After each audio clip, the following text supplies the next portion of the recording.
নেপালের বিপক্ষে হামজা চৌধুরীকে পাবার সম্ভাবনা রয়েছে। কেন বলছি, চলুন সেই বিষয়টা নিয়ে একটু আলোচনা করা যাক। ফিফা ফ্রেন্ডলি ম্যাচে নেপালের বিপক্ষে প্রথমত সমিত সোমকে পাচ্ছে না বাংলাদেশ, কারণ সে এখন ইনজুরিতে রয়েছে। তাছাড়াও তার ক্লাব তাকে এখন ছাড়বে না। আশা করা যায় সমিত সোম খুব দ্রুত ইনজুরি মুক্ত হবেন এবং অক্টোবরে যে আমাদের হংকংয়ের সাথে খেলা রয়েছে সেখানে সমিত সোমকে অ্যাভেলেবেল পাওয়া যাবে। এদিকে ফাহমিদুলকেও তার ক্লাব ছাড়বে না এবং কিউবা মিছিলকেও বাংলাদেশে থাকা সত্ত্বেও বসুন্ধরা তাকে এখনও ছাড়তে রাজি নয়। তবে হামজা চৌধুরীকে পাওয়ার সম্ভাবনা কেন রয়েছে সেটা বলছি। দেখুন, নেপালের বিপক্ষে বাংলাদেশের যে ফিফা ফ্রেন্ডলি ম্যাচটি রয়েছে সেটা 6 এবং 9। এবার আসেন লেস্টার সিটির ম্যাচের দিকে।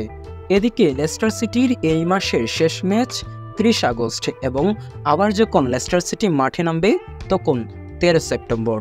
এই যে 31 আগস্ট থেকে 13 সেপ্টেম্বর এর ভিতরে কিন্তু হামজাদের কোনো ম্যাচ নেই। এই যে লম্বা একটা সময় পাচ্ছি লেস্টার সিটি, এখানে কোনো ম্যাচ নেই। হয়তো বা লেস্টার সিটি হামজাকে ছাড়পত্র দিয়ে দিতে পারে।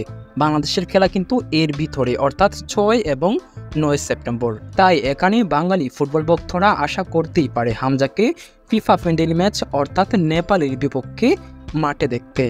আমরা আশাবাদী হামজা চৌধুরী আসবেন, নেপালের বিপক্ষে খেলবেন।